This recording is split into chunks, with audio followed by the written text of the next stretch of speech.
Hi friends, I hope you all are doing well. So as in previous video we have discussed about how to load data into our Snowflake via S3 bucket, and to load that data we have discussed about IAM policy. Okay, from how you have to go to your AWS environment and just create one role and copy that role ARN into our your storage integration, and all these things we have discussed so far. Okay, and if you haven't watched my previous video, please I would request everyone to please go and watch that video now. So as in previous video what we have done, this was my last step. What we have done, we have loaded data via copy command into our from our external stage into my table. But if you see, this is manual step. Every time if I have to load the data, what I'm supposed to do, I am supposed to run this copy command. But if we have to do it automatically, okay, so what we have to do, we in this video we'll discuss about Snowpipe. So Snowpipe is another database object which has been provided by Snowflake to load data into the continuous mode. Okay, so if you see here, what is the simple syntax: create or replace pipe and pipe name. Okay, auto ingest equal true.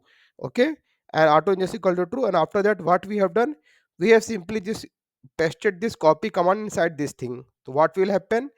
It will go and just create one pipe. Okay, so what this pipe is supposed to do, it is supposed to auto ingest my data from S3 bucket. Okay, so if you see, we have created one pipe now. So after creating this pipe, what I'm supposed to do, I have to copy with this notification channel. What we will do, let me show you. First, describe pipe and pipe name. If you see, this will provide me one notification channel. I have to just copy this notification channel. Okay, and just let me try to paste it here. Okay, now what I'm supposed to do, I have to go to my S3 bucket. Okay, so let me go to my S3 bucket, and here I have to go to my properties. Okay, and inside this properties, what we are supposed to do, we have to create one event notification from here. Okay, create event notification,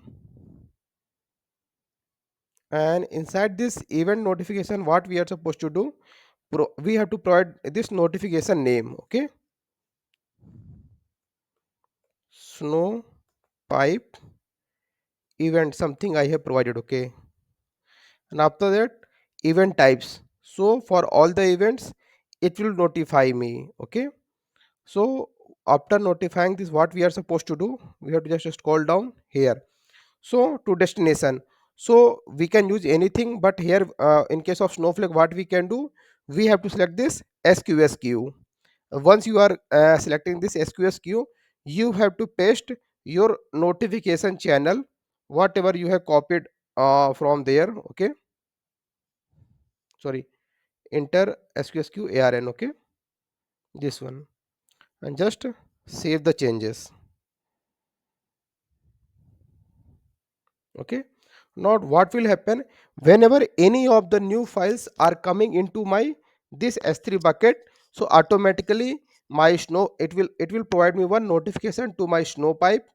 Okay, and what it will do, that Snowpipe object will run this copy command. Okay, if you see right now, how many files are like data in my table,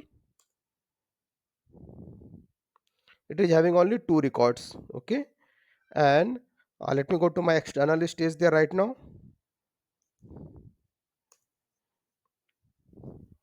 So in the external stage, right, I have only one file which has been already processed and loaded into my this table. Now let me go and place one file in my S3 bucket. Okay,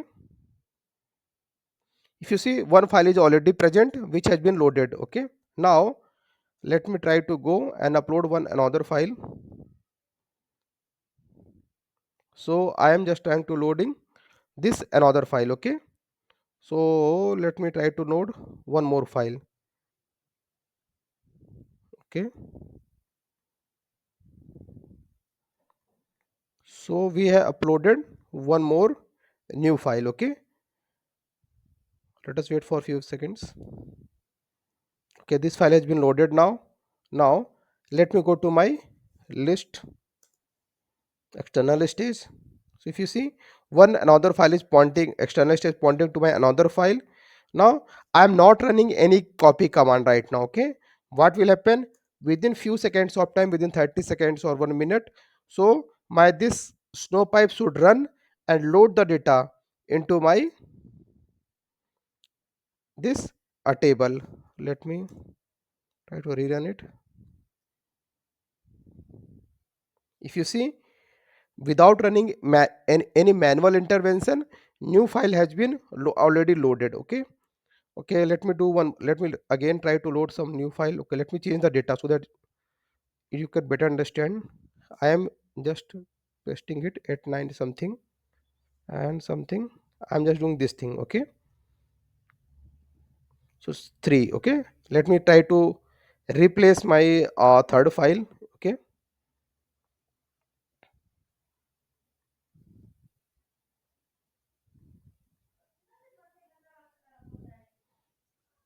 go to here, upload file, 8 files, third file I'm loading here. Okay,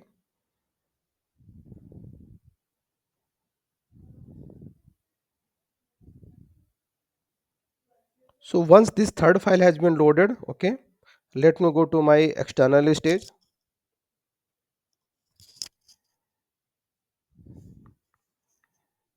So this external stage should automatically show me all the files. Okay, and without any manual intervention, what should happen, like the third file should have been already loaded into my table. Okay, so third file is also pointing here. Let me try to query my table. Okay,